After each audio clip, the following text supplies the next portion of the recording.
Bapak, Ibu, Saudara sekalian, sebelum kita mulai sharing Dhamma pada malam hari ini, mari kita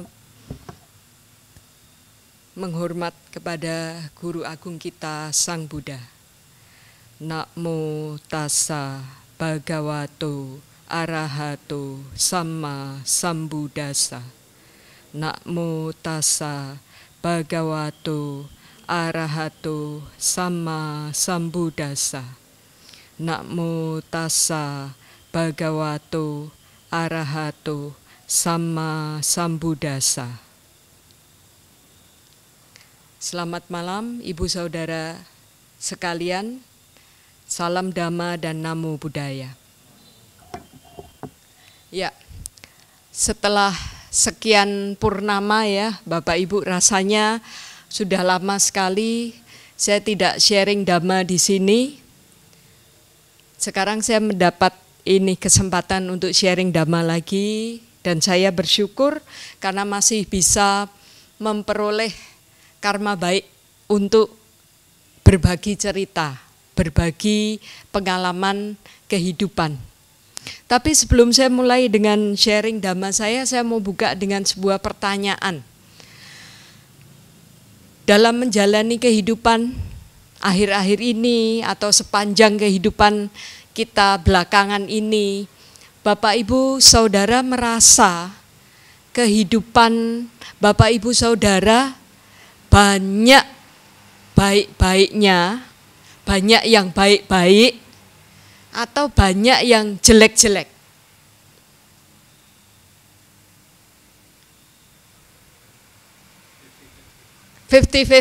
Berarti ada yang jawab 50-50, ya separuh-separuh, ada yang baik-baik, separuh-separuh baik, separuh-separuh baik, jelek-jelek gitu ya. Oke, yang lain? Ada yang jawab baik-baik, yang lainnya? Yang ibu-ibu lebih banyak baiknya daripada jeleknya. Nah, ini yang menarik Bapak Ibu Saudara. Kemarin beberapa minggu banyak sekali kejadian yang membuat saya banyak merenung, khususnya tentang kehidupan. Dalam kehidupan ini, kehidupan saya khususnya, saya mencoba menelaah, merefleksi kehidupan saya banyak baik-baiknya atau banyak jelek-jeleknya ya, buruk-buruknya ya. Dan yang menarik, saya menemukan jawaban bahwa kita tidak tahu atau kita jarang sekali sadar bahwa kehidupan kita itu banyak baiknya. Seperti yang dikatakan tadi, banyak baiknya. Sampai yang baik itu diambil dari kehidupan kita. Baru kita sadar, oh yang kemarin itu ternyata saya baik-baik saja loh. Contoh, beberapa waktu belakangan ini saya mengalami sakit di kaki. Sakitnya kadang luar biasa, sampai untuk jalan saja rasanya kalau saya nggak berusaha berjalan, nggak harus berjalan, rasanya nggak mau jalan, gitu ya. Jadi kalau tidak harus berjalan, lebih baik saya duduk, berhenti, nggak berjalan. Karena kakinya sakit, mulai dari lutut sampai telapak kaki. Kemudian setelah dipikir, pada saat saya mengalami sakit di kaki, saya baru mengingat, oh dulu ada saatnya kaki saya baik-baik saja loh. Kaki saya oke, saya berjalan itu tanpa ada keluhan sama sekali. Tapi saya tidak sadar pada waktu semuanya oke. Pada waktu semuanya oke, pada waktu semua baik-baik saja, saya tidak sadar bahwa semuanya baik-baik saja. Saya beranggapan bahwa oh sudah seharusnya demikian. Pada waktu rasa sakit muncul, baru saya berpikir, ya ampun, yang kemarin itu loh, tahunan, ternyata saya baik-baik saja. Itu yang tadi saya bilang, kita tidak tahu bahwa kita itu oke sampai sesuatu yang oke itu diambil. Sampai muncul masalah, sampai muncul ketidakenaan, sampai muncul duka. Jadi kita selalu beranggapan ya hidup itu ya pada waktu muncul masalah, pada waktu muncul duka, pada waktu muncul malapetaka kita baru berpikir, lah kenapa kok saya sial ya, kenapa kok saya sakit ya, kenapa saya tidak sehat, kenapa ada masalah beruntun. Tapi kita enggak bersyukur dulu waktu tidak ada masalah. Mungkin yang sudah seumuran saya atau hampir seumuran saya itu bisa merasakan bangun pagi itu badannya bisa merasa segar dari ujung kepala sampai ujung kaki, tidak ada yang sakit, masih bisa merasakan. Masih ya? Waduh, itu harus disyukuri Bapak Ibu, benar-benar harus disyukuri. Itu suatu berkah yang luar biasa. Ada saatnya loh. Bangun pagi, ini saya dengar keluhan bukan cuma dari saya ya. Bangun pagi itu pagi hari dimulai dengan keluhan. Wah, bangun pagi kok malah badannya kayak dipukulin sih. Habis digebukin orang. Bangun pagi yang dirasa badan sakit semua. Badan gak seger, padahal habis tidur nyenyak.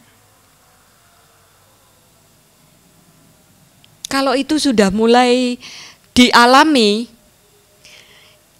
ini yang tadi bangun pagi atau dalam sehari ini badannya banyak sakitnya, itu harus pintar mencari. Pada saat tidak sakit, ini saya harus bersyukur. Oh ini loh, saya tidak mengalami kesakitan. Yang belum mengalami, bangun pagi masih bisa merasa sehat, masih bisa merasa segar, bersyukurlah mulai sekarang, jangan telat. Besok ada saatnya pada waktu bangun malah badannya sakit semua, baru ingat, oh ya ada saatnya di mana saya bangun pagi itu badannya enak, enteng, pol, tapi sudah lewat, sudah berlalu. Bapak Ibu, tadi saya bilang banyak kejadian yang membuat saya berpikir, kemudian mengambil topik sharing Dhamma hari ini adalah 2 dari berkah utama, yaitu Santuti dan Katanyuta. Santuti, apa itu Santuti? Ini saya belajar juga dari khotbah Dhamma yang disampaikan oleh Bapak Rudi Ananda Limiadi. Beliau kalau datang ke Klaten itu masih harus melanjutkan PR-nya, melanjutkan khotbah tentang berkah utama. Tapi kalau datangnya setahun sekali ya selesainya entah berapa tahun lagi khotbah tentang berkah utama itu selesai diulas.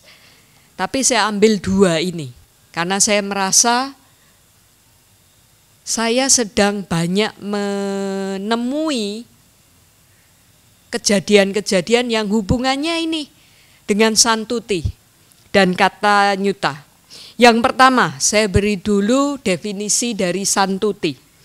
Santuti itu adalah kepuasan hati. Kepuasan hati menerima kondisi dan situasi yang muncul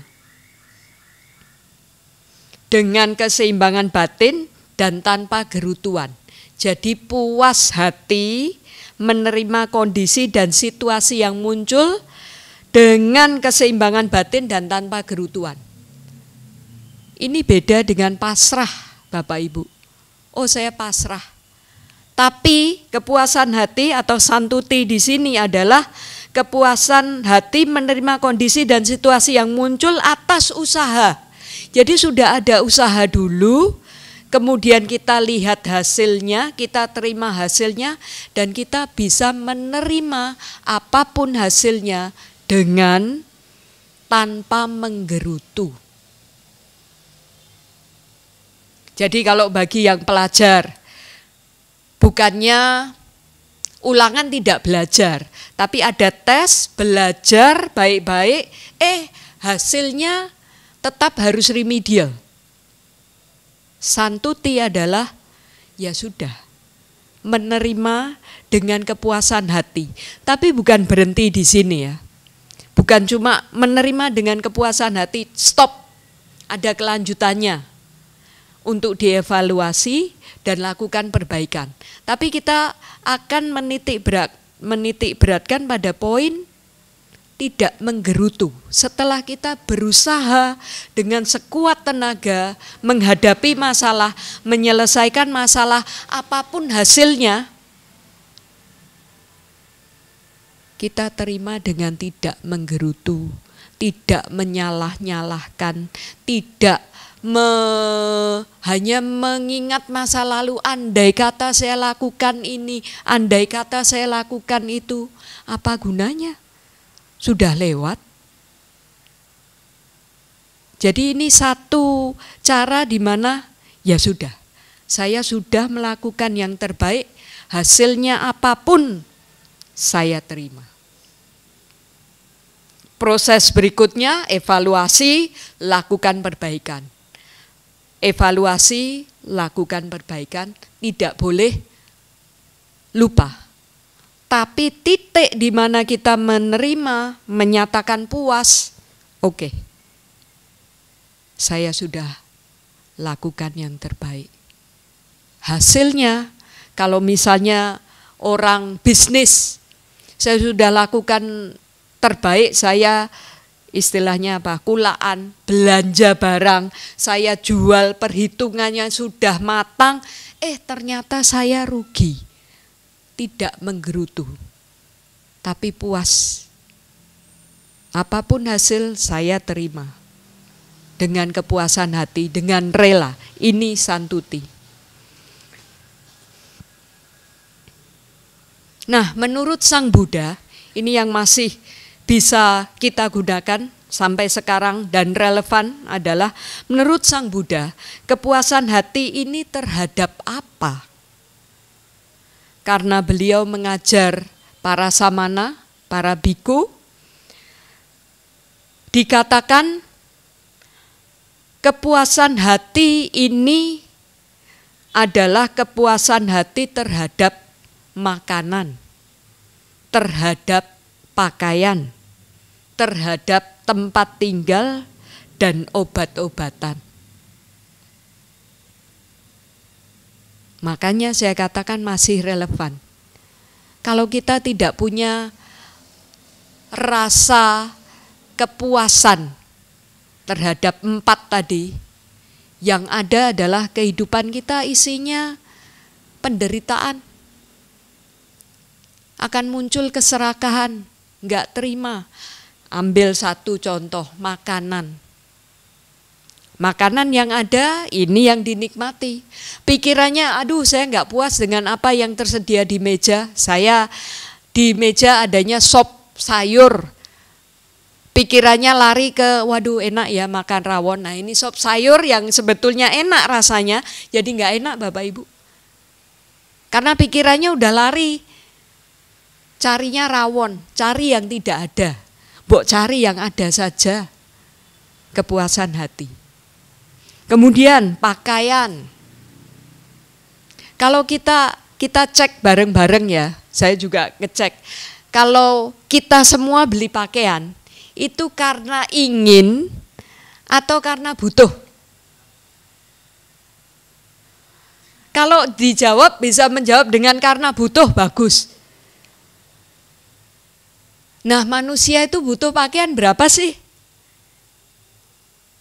Butuh pakaian 1 lemari? Enggak. Kalau mau dikatakan oke, saya butuh nih pakaian. Pakaian pergi keluar, untuk keluar. 7 cukup enggak? Sehari 1. Cukup loh. Tapi kita kalau buka lemari, lemari penuh, isinya pakaian, itu pun masih selalu kurang lagi. Kalau jalan-jalan di mall lihat, wah ini bagus ya, ini lucu ya, beli ah. Padahal nggak butuh. Ini saya ngomong untuk diri saya sendiri loh Bapak Ibu. Saya juga mengingatkan diri saya sendiri. Beli karena butuh pakaian. Seperti yang dikatakan, kalau beli karena butuh, kita butuh pakaian 7 setel itu kayaknya cukup. Bahkan kurang dari 7 juga bisa. 2, 3, 4, tapi ada kesempatan untuk cuci, siapa tahu hujan 4, 5, maksimal 7 deh. Ini butuh, puas, sudah cukup. Nah, bilang sudah cukup ini luar biasa susah ya. Cukup. Itu baru pakaian, belum yang lain, belum kebutuhan yang lain.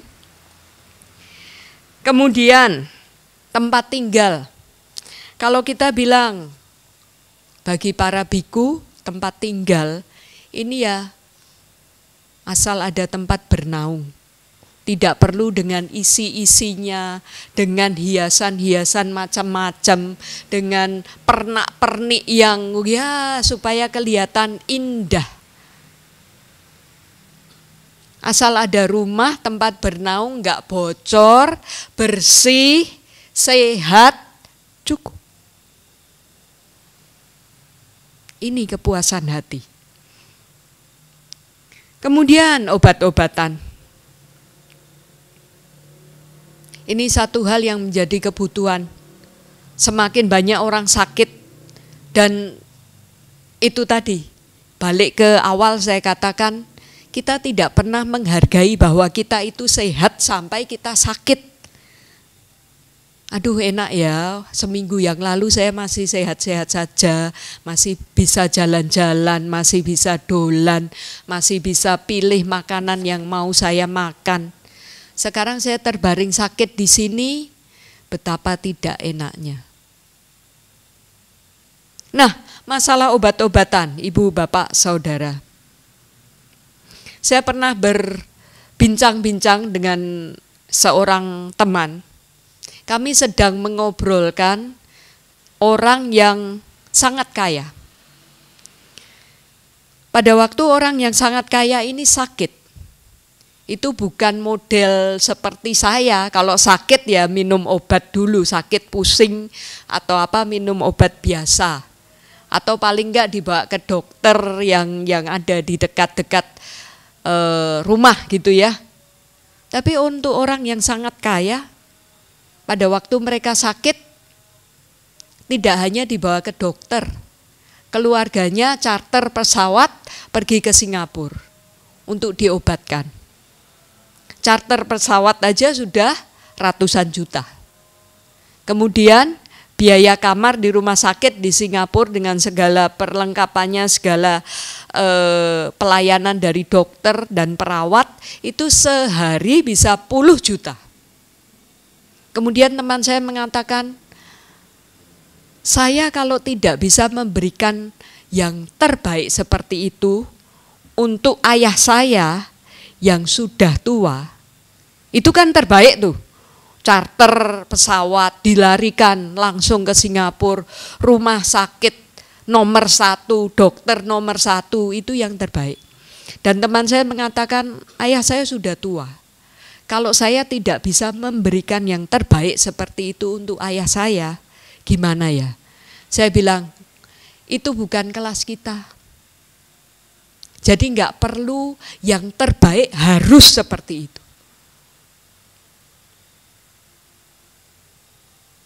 Kalau sakit, yang terbaik bisa jadi obat tradisional, obat herbal.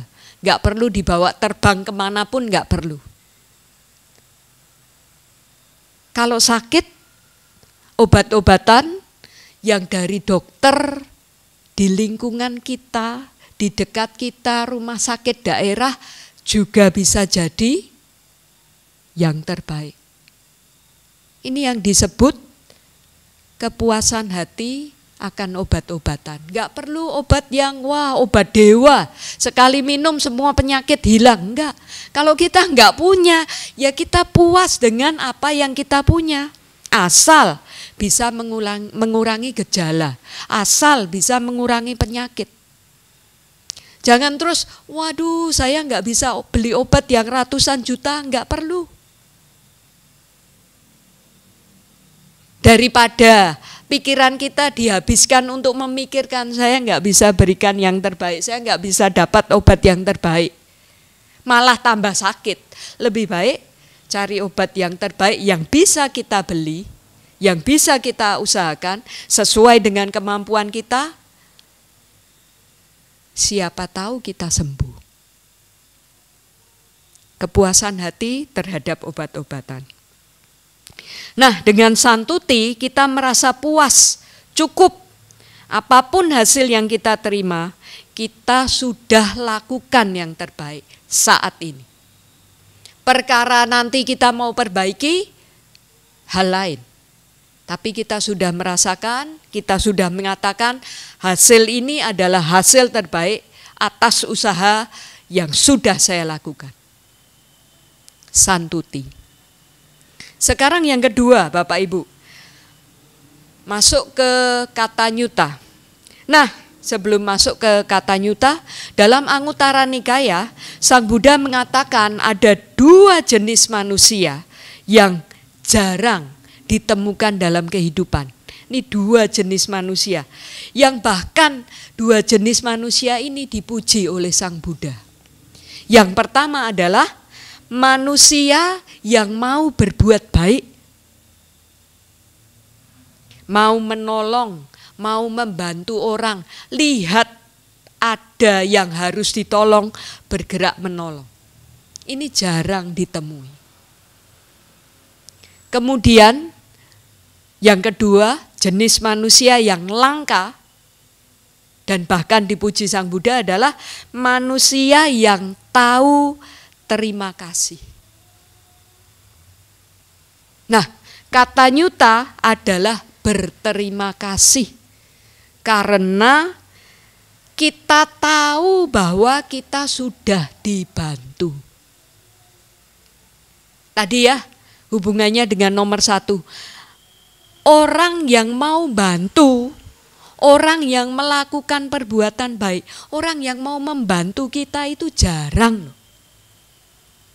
Karena orang bebas memilih, saya mau bantu A, saya mau bantu B, saya mau bantu C, atau saya mau bantu ABC, saya bebas memilih.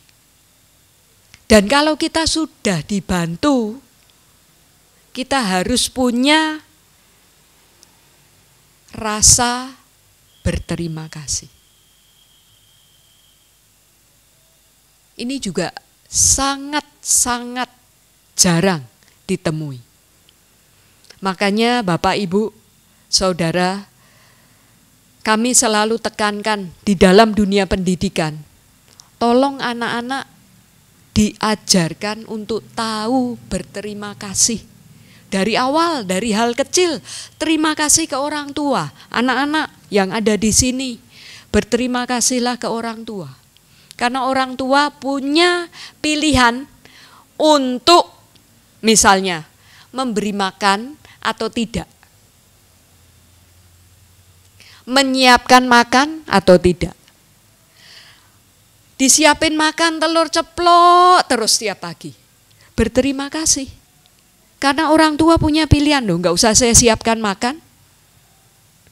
Atau saya siapkan makan, ini ada makanan. Berterima kasihlah. Nah, kata nyuta ini biasanya dipasangkan dengan kata wedi. Jadi yang pertama kata nyuta adalah saya berterima kasih karena saya tahu saya sudah dibantu orang. Dan orang yang mau membantu saya itu susah ditemui loh. Enggak semua orang mau bantu saya butuh pertolongan, enggak semua mau bantu. Kalau saya tahu saya dibantu orang, saya harus berterima kasih. Harus tahu terima kasih. Itu kata nyuta.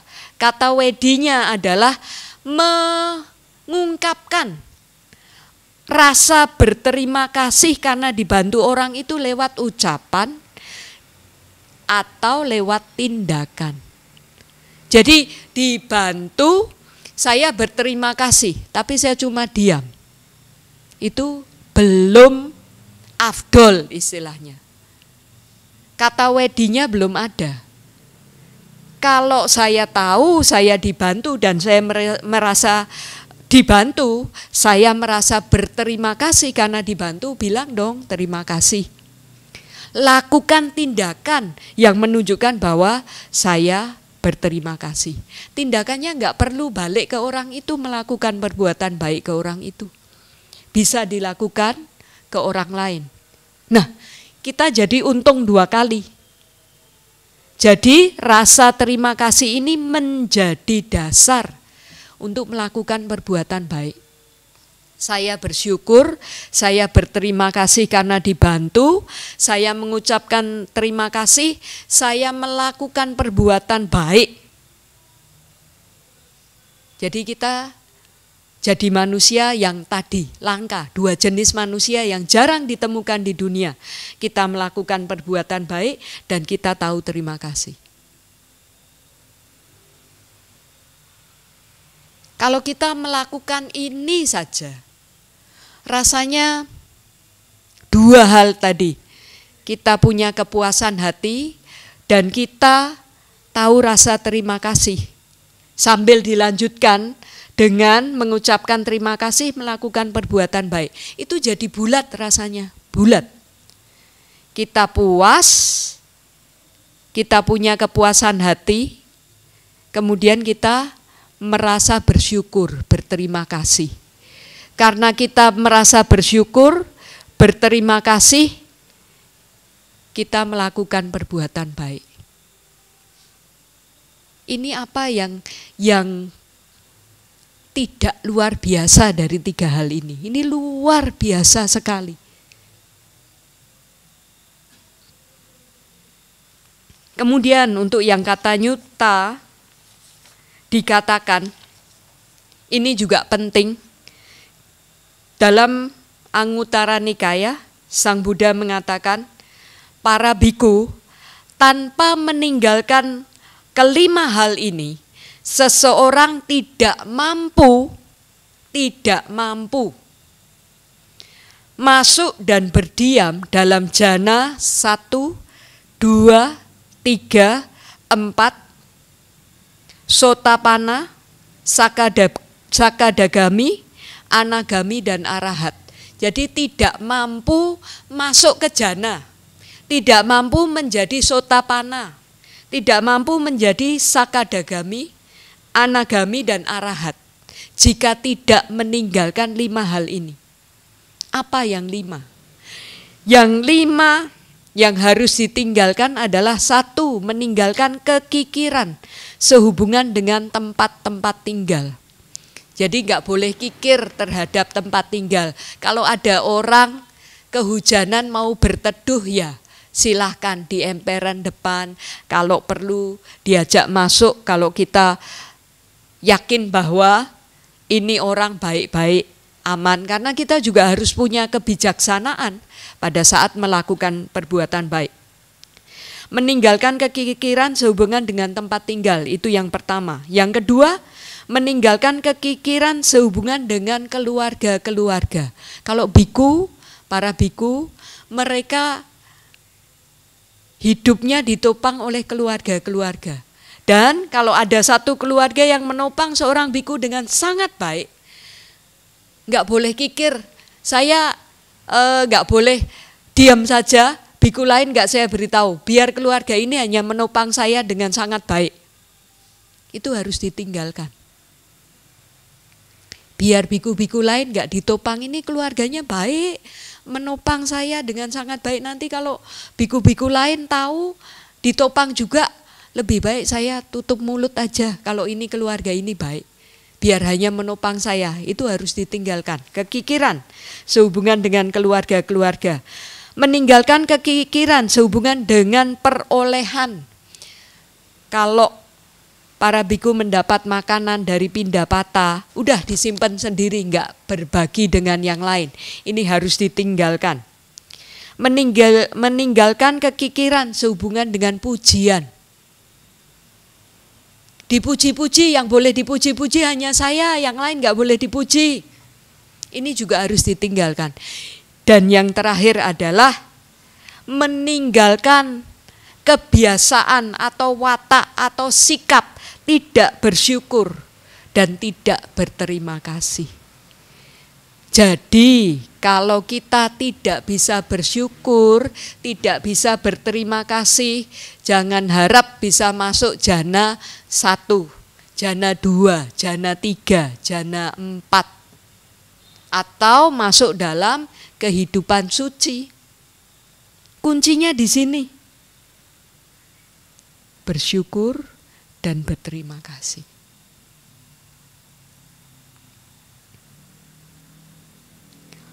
Jika kita mau meditasi kita berhasil, mau masuk jana, ya ayo kita mulai dengan bersyukur dan berterima kasih.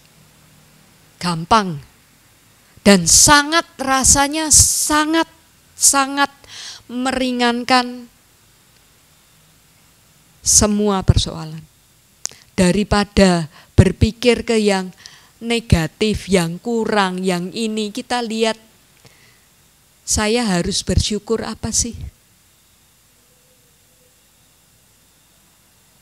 Masalah ada, tapi ada kok banyak kok yang bisa disyukuri.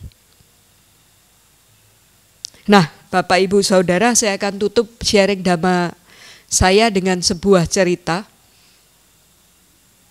Ceritanya pada waktu itu ada seorang bernama Nasruddin.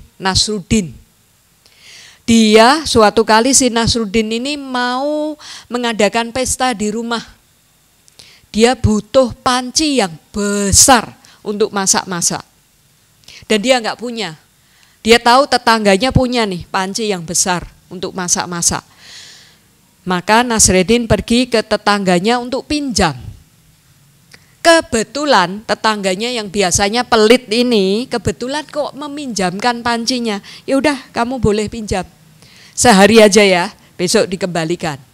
Nah, Nasruddin pinjam digunakan untuk masak, kemudian besok paginya tepat waktu dikembalikan ke tetangganya.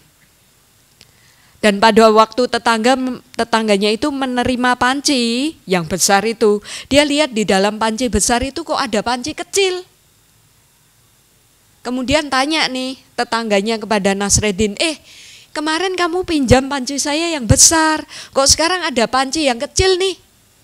Oh iya, Nasruddin bilang, oh iya, saya lupa memberitahu kabar gembira. Kemarin malam pancimu melahirkan. Nah ini, pancinya kecil ini, bayinya.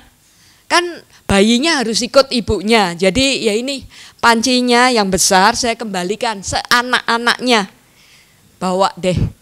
Jadi si tetangga ini happy dong, dia merasa Nasruddin ini udah gila ya. Mosok panci bisa melahirkan, tapi dia happy. Dia ambil panci besar miliknya dan panci kecil yang katanya bayinya si panci besar itu. Kemudian gak lama kemudian, berapa hari kemudian Nasruddin balik lagi. Mau pinjam panci lagi. Kira-kira diberi pinjaman gak?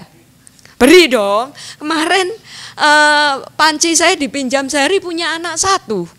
Ini kalau dipinjam siapa tahu beranak gitu ya. Akhirnya tetangganya bilang, udah pinjamlah, pinjam. Dan gak ditagih-tagih loh. Hari pertama nggak dikembalikan, diam aja, nggak ditagih sama tetangganya. Hari kedua biarin, siapa tahu anaknya jadi 2. Hari ketiga nggak ditagih, kan nggak dikembalikan, nggak ditagih. Sampai beberapa hari, seminggu, 10 hari, akhirnya tetangga ini butuh. Datanglah dia ke tempat Nasruddin. Nasruddin, kemarin kamu pinjam panci saya, ini udah 10 hari, kok kamu belum kembalikan? Aduh, saya lupa memberitahu kamu. beberapa hari yang lalu, panci kamu mati, sudah saya kubur di halaman. Lah, tetangganya gantian dong teriak, kamu gila ya, kok bisa panci mati? Panci itu kan nggak hidup, bukan makhluk hidup, kok bisa mati? Si Nasreddin bilang, waktu saya bilang panci kamu melahirkan, kamu nggak protes. Tapi waktu saya bilang panci kamu mati, kok kamu protes. Ini bukan ajaran yang baik ya Bapak Ibu. Nasreddinnya yang licik, bukan ajaran yang baik. Tapi bagaimana rasa tidak puas ini membutakan logika orang. Dapat panci, oh pengen lagi. Padahal logikanya tahu panci nggak mungkin melahirkan. Tapi terbutakan karena tidak puas. Pengen lagi, pengen lagi, pengen lagi. Itu yang terjadi sekarang ini. Karena tidak puas, pengen lagi, pengen lagi. Logika jadi hilang. Buktinya, orang kok tetap ada yang mau pinjam ke pinjol. Itu karena ketidakpuasan. Tahu loh, bunganya luar biasa, tapi logika itu udah ditutup. Jadi pesan terakhir, mari seminggu ini kita latihan ya. Latihan apa? Santuti Cakata Nyuta. Santuti melatih kepuasan hati. Puas dengan yang dimiliki, puas dengan hasil yang kita peroleh sesudah berusaha, sesudah berjuang. Hasil apapun yang kita terima, diterima dengan tidak menggerutu. Walaupun ada proses evaluasi dan perbaikan, tapi jangan menggerutu dulu. Yang kedua adalah melatih berterima kasih, bersyukur karena ada orang mau bantu. Kemudian kita ungkapkan dalam bentuk ucapan terima kasih ya. Dalam bentuk tindakan. Dalam bentuk tindakannya ini adalah dengan melakukan perbuatan baik. Jadi puas, berterima kasih, melakukan perbuatan baik. Semoga dengan niat kita mempraktekkan Dhamma dan berlatih dengan sungguh-sungguh mempraktekkan Dhamma dalam kehidupan kita, niat ini akan membuat semua makhluk hidup berbahagia. Sabbe satta bhavantu sukhitata.